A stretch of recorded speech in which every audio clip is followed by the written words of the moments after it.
Mark, you guys have made a habit of getting back to neutral. Would you notice just about the group as you guys got back together today and kind of the clarity that you all had moving into tomorrow?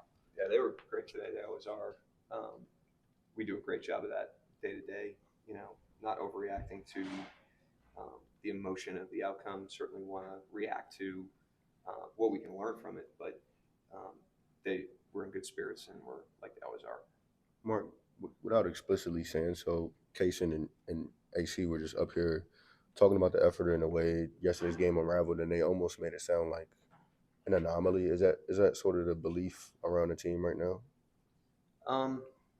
No, I wouldn't say that. I think it's every game's different, and Minnesota outplayed us thoroughly last night in every area of the game, and deserved to win clearly, and that's why they won in the fashion that they did.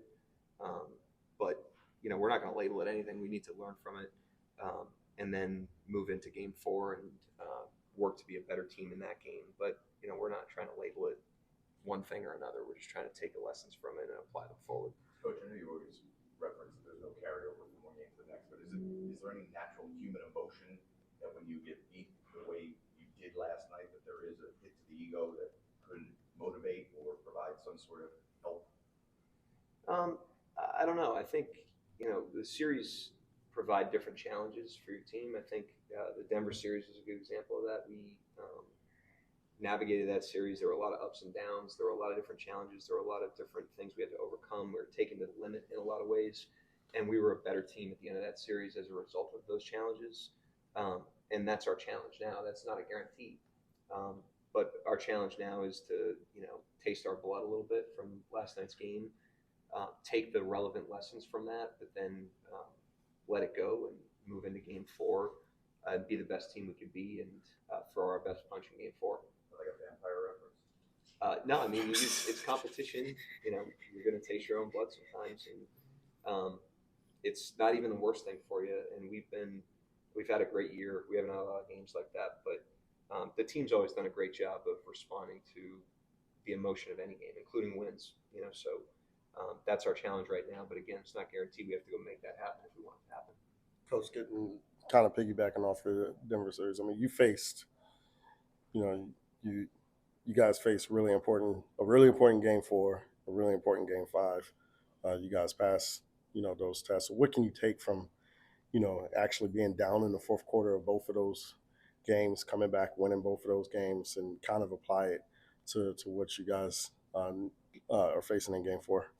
Yeah, these series they make you more confident.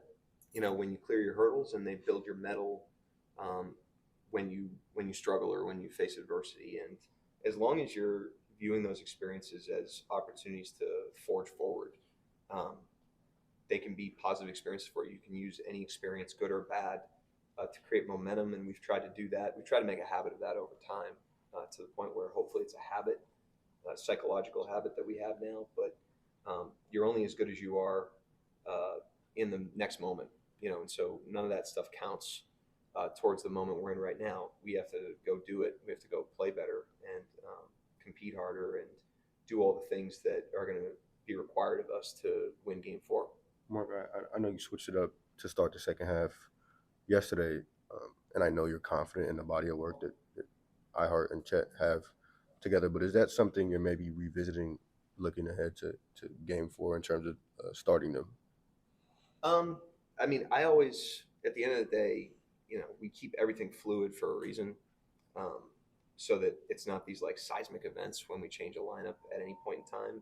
We change the starting lineup during the season. We change the starting lineup coming out of halftime. We change the rotation almost nightly in the regular season and in the playoffs, and we try to normalize that for situations where we think we could be opportunistic. And if we think there's an opportunity in any part of the rotation to give ourselves a better chance to win in a playoff game, we're going to do it. So, I would just say that's in the water at this point. It's not like it's nothing new, I don't think, for our guys especially.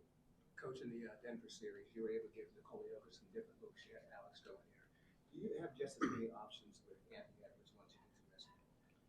I mean, last night was obviously his best game. He was great last night. He played with great tempo and force, and the shot making was impressive, and he was excellent.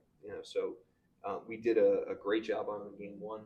Did a pretty good job on him in game two. I thought he had 32, but he worked hard for them. He did it on 26 shots. Had to exert a lot of energy to get it. A lot of those were on our terms, at least the way we see them. Last night was the opposite. Last night was certainly on his terms, and he deserves credit for that. I think the lesson from the Denver series is as good as a job as we did on Jokic. At times, he had two 40-point games. It's like when you play these really good players, you're not just like holding them down the entire time, and so you have to make decisions of whether to stick with things and do them better or whether to adjust. And we'll have both ready for every player and every team, including Edwards in Minnesota.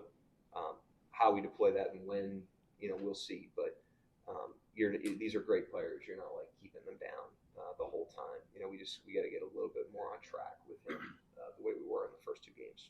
None of these 3 games have been close down the stretch. Does that sort of, 3 games into the series, are you still kind of in the feeling out stages as far as, liking those maybe crunch time minutes against each other?